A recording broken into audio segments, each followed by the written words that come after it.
Fala galera, beleza? Aqui quem tá falando é o Alex e sejam muito bem-vindos a mais um vídeo do blog Umcaholic. Sabe aquela série que você se apaixona logo no primeiro volume? Daí quando você acha que você não pode amar mais, você lê o segundo volume e ama mais? Pois é, Ciclo das Trevas é uma dessas séries, então sim! Hoje a gente tá aqui pra conversar sobre A Lança do Deserto do Peter V. Brett.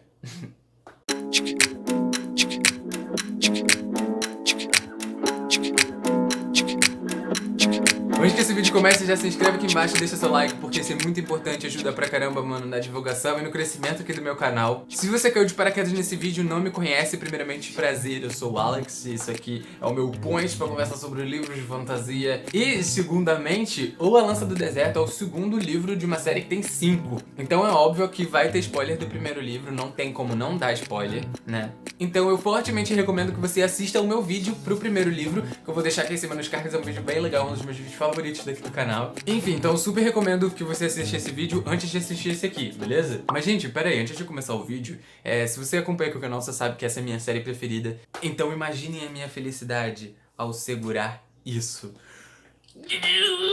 Sim, mano, um cartão autografado pelo Peter V. Brett. Olha só isso, que coisa linda, meu Deus do céu. Eu fiquei muito feliz com isso aqui, cara. Ele é um dos meus autores preferidos e eu tenho um autógrafo dele.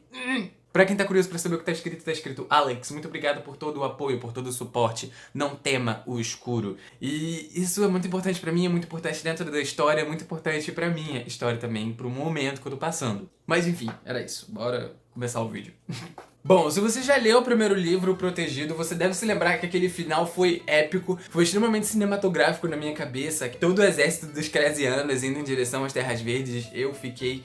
Olha, passava nem sinal de Wi-Fi. O livro começa basicamente aí, a gente tem ali os exércitos do Amanjardi indo em direção às Terras Verdes. Só que diferentemente dos outros livros, uma coisa que vai acontecer aqui é que toda a primeira parte do livro vai ser dedicada somente aos Cresianos, somente ao núcleo de Krasia, somente ao Amanjardi. O livro vai começar ali em 333, depois do retorno, que é exatamente aonde acaba o primeiro livro. Mas logo depois, assim, logo no capítulo 2, ele volta pro passado, lá pra 308, depois do retorno, pra poder contar a história desse vilão. O porquê das aspas você vai entender conforme você for olhando esse livro aqui. Então você tem mais de 200 páginas sobre esse núcleo crasiano, onde o autor vai basicamente construir um outro universo dentro do mesmo universo. A gente vai ver a diferença da criação dessas crianças, dessas pessoas, na parte sul do continente mesmo, que é onde se situa Krasia, no caso. Você vai ver como aquela sociedade é extremamente machista, misógina, abusiva. A questão do estupro aqui é muito presente e eu vou falar um pouco mais sobre isso mais pra frente. Enfim, é uma sociedade extremamente nojenta e desumana, mas por incrível que pareça, é extremamente interessante ler sobre eles. Esse foi um livro que me fez duvidar um pouquinho da minha moral, talvez... Possivelmente, é claro. Porque a forma como eles enxergam o mundo e a forma como eles enxergam esses demônios é uma coisa muito diferente do que a gente já tinha visto no primeiro livro, né? Diferentemente dos terraverdenses, que é como eles chamam a galera que mora mais ao norte, eles acreditam que os demônios têm que ser lutados. Então você tem que empunhar uma lança, você tem que lutar contra esses demônios, porque senão você não vai pro paraíso. Toda a cultura criada em volta de Krasia é muito legal, é muito interessante, é muito único. Então eu particularmente achei muito legal essas primeiras páginas. Eu vi uma galera que reclamou e que não gostou, mas eu particularmente gostei muito. Foi pura construção de mundo, pura construção de universo e eu sou apaixonado por isso. Mas saindo um pouquinho de Krasia, vamos falar sobre o nosso trio de ouro. Arlen, que não é mais Arlen, Lisha e Roger. Eu fiquei desde o começo do livro apaixonado e encantado pelas páginas em que eles estão juntos. Eu tomei um carinho muito grande por esses personagens, principalmente pelo Arlen, por causa da história dele e tudo mais. A Lisha, eu tenho todo aquele sentimento de compaixão e aquela vontade de botá-la num potinho e proteger ela de todas as maldades do mundo. O Roger continua meio jogado aqui, mas ele cresceu muito mais do que ele cresceu no primeiro volume e principalmente no final. Sim, o final é basicamente sobre o Roger. Eu fiquei muito feliz com isso. Aqui os personagens crescem bastante, principalmente o Arlen. O Arlen vai ter um foco muito grande nessa história. E o Jardir também, né? Que foi aquele cara que foi apresentado como vilão lá no primeiro livro, que vai ser basicamente o protagonista aqui da primeira parte do livro. Uma coisa que o autor faz aqui que é incrível, é te dar aquela noção de que não existe um mal absoluto, não existe uma bondade absoluta. E que ao mesmo tempo que você tem motivo pra odiar e desejar a morte daquela pessoa, você quer proteger ela. Acontece, por exemplo, com o Jardim, né? Ele, depois que conseguiu a lança e a coroa de Kaji, ele tá ali se declarando o Sharda Makato. Uau! Você vê a história dele, você vê como ele foi criado, você vê o pensamento dele desde que ele saiu de dentro da mãe dele. E é muito interessante, é muito legal. Esse personagem ele é destruído e reconstruído diversas vezes ao longo da história. E isso só deixa muito mais interessante. Você entra em conflito com você mesmo, isso é muito interessante.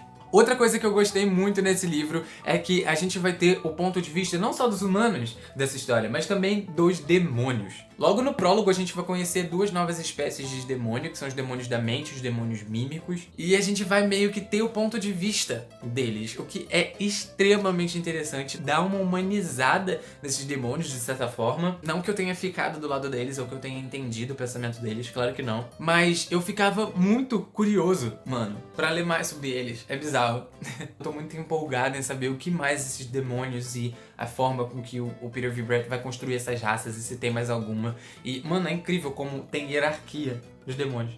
Mas enfim. Agora vamos pra parte em que eu fiquei incomodado. A questão do estupro é muito presente nessa história, como eu falei. A gente teve uma situação de estupro 2 ou 3 vezes no primeiro livro, só que aqui isso vai acontecer repetidamente logo no começo da história. E não me desceu de forma alguma. Eu volto a dizer que eu acho que esses livros deveriam sim ter um trigger warning aqui no Brasil.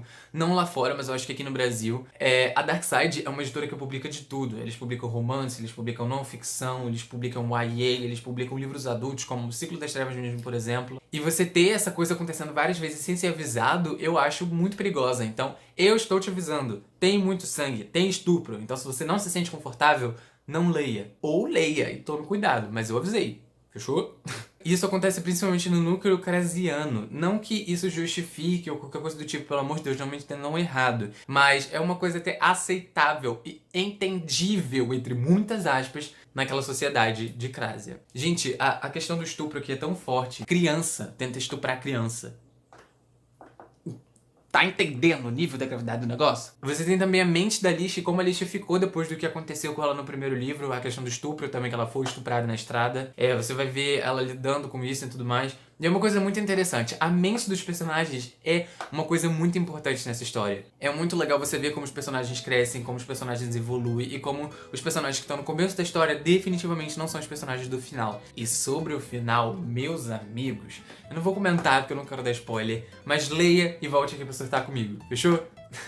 No mais era isso, eu espero que vocês tenham gostado desse vídeo. Se você gostou, não esquece de deixar o seu gostei, de se inscrever aqui embaixo, porque isso é muito importante e ajuda pra caramba, mano, na divulgação e no crescimento aqui do canal. E se você ficou interessado e quer comprar, compra pelo meu link que tá aqui embaixo na descrição, porque é uma ótima forma de você ajudar financeiramente aqui no canal e não pagar nada mais por isso. Me segue nas redes sociais, é tudo @Mukaholic, eu tô sempre por lá surtando sobre os diversos livros de fantasia que eu tô lendo. E não esqueça, é claro, de acessar o meu blog, que é www.mukaholic.com.